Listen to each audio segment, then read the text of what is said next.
Hello. Thanks for dropping by, and I assume that if you're watching this, you have watched some of my other videos about reading Remembrance of Things Past. But what follows isn't about the novel so much as about adapting it to the screen. A little background is therefore in order.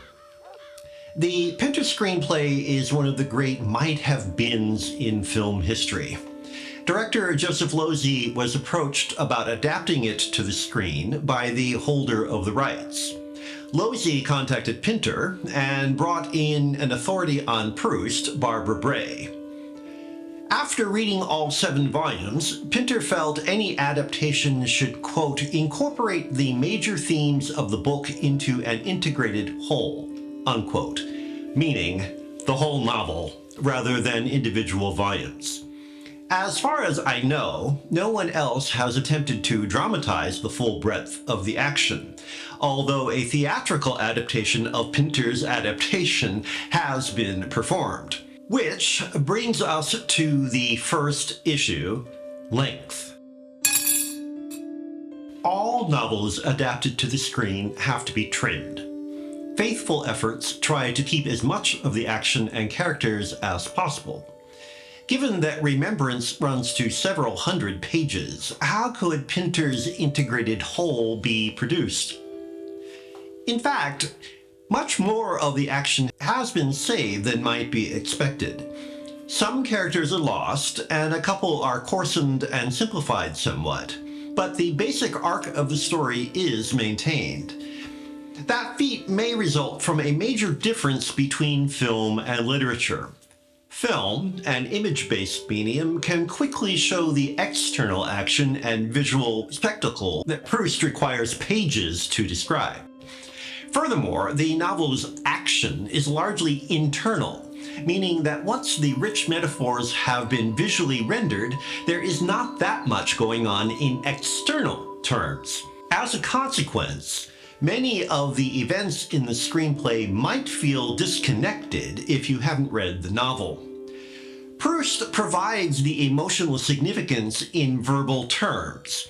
Those actions visualized can seem to come out of nowhere. For example, the character of Madame Verdurin, who has a secondary, albeit important, role in the novel, appears with little preparation in the screenplay, falls out of the action, then reappears inexplicably to fulfill her crucial narrative task. Short of the filler information provided by Marcel's descriptions, her reappearance seems almost arbitrary. Inevitably, in any screenplay, the characters lack the resonance of the original novel until an actor can embody and externalize emotions. We know Proust's Marcel as if we have met him, but Pinter's Marcel is something of a blank, since we cannot enter his head. Which points to a second major consideration, point of view and narrative voice. Proust's novel is written in the first person. Pinter's screenplay is in third person, and if a film had been made from the script, it too would largely have been in third person. As a result, some motivation is lost, with the occasional seeming arbitrariness already noted. More fundamentally, the emotional relationships between characters have to be taken more or less on faith. The emotional significance of characters like Albertine, Marcel's grandmother, Robert de Saint-Loup, Gilberte, and others who are important people in Marcel's life simply does not come through in the screenplay. One has to assume that casting and performance would be crucial in realizing the emotions that Proust's writing arouses. One also has to assume that the casting, no matter how apt or careful, would be controversial. A second aspect of point of view that the screenplay hints at is the use of involuntary memory to tie events together. That trope entered cinematic vocabulary in the 1960s, largely by juxtaposing images that visualize what a character is thinking. The most famous example of this technique occurs in Alain René's Hiroshima Mon Amour, in which the central character, when looking at her sleeping Japanese lover, suddenly flashes back to the death of her German lover during World War II. The technique is common and can be used to create a complex construction that suggests a stream of consciousness through the flow of imagery. It remains third person in the sense that we still see the protagonist, but the overall impact mimics the flux of subjectivity. Pinter's script hints at such a construction, particularly in the final pages, which depart the most obviously from the novel. If the point of Proust's hundreds of pages is to show why and how Marcel took to writing, the final section is an almost essay-like discourse on language, memory, experience, and emotion that brings everything into focus.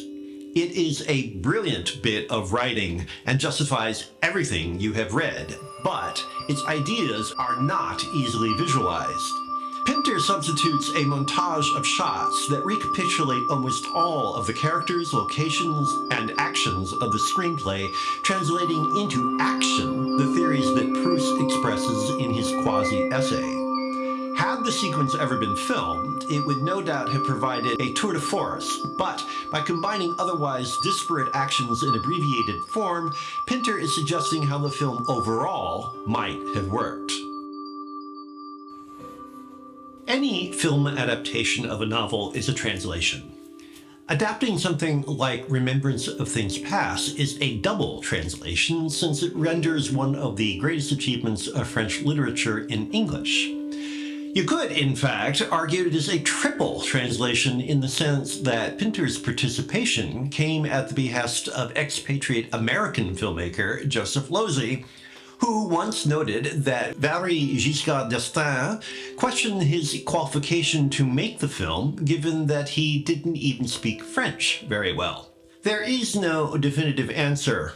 Several of those who have taken a stab at filming individual volumes have not been French, and only one, Chantal Ackman, is even Francophone. Arguably, the distortions resulting from a wrong culture appropriating work are no worse than the adjustments necessary for the change in media. Are all adapted works of literature to be limited to filmmakers of the nationality of the author? Or, to put the question differently, what about Remembrance of Things Past is exclusively French beyond the language? If that alone is the source of the novel's greatness, why adapt it at all?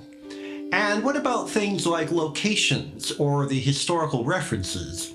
How important is it to remain faithful to them, particularly given that two of the most important locations, Cambrai and Baalbek, are fictional? How can any filmmaker, francophone or otherwise, remain faithful to a fabrication? The bottom line is that cultural specifics are important considerations, but ultimately intangible. Besides, whatever advantage an insider's perspective provides might easily be improved upon by an outsider's insights. Harold Pinter was, of course, a significant cultural heavyweight on his own, and despite the effort to render Proust as seamlessly as possible, there are bound to be aspects of the screenplay that feel more Pinter than Proust. Given Pinter's own talents, those differences are most apparent in the dialogue. Pinter was most famous, of course, for terse, suggestive dialogue distinctive enough to inspire the adjective Pinteresque.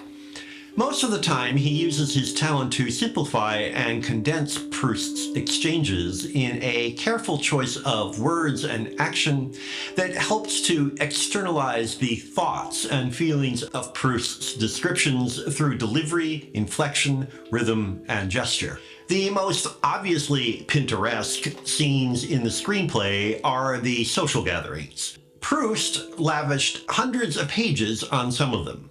Much of his verbiage fills in the background about characters who otherwise have no significance, but who fascinated the narrator sufficiently for him to belabor their backgrounds, lineages, and foibles.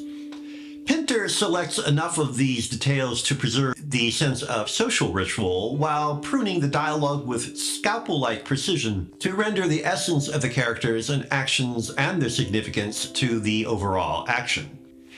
Whether these changes improve Proust or whether Pinter should have striven to maintain the bulk of the original is a matter of opinion. It is safe to say, however, that they produce a more openly dramatic description of the events. Director Joseph Losey's reputation is less universally accepted than Pinter's.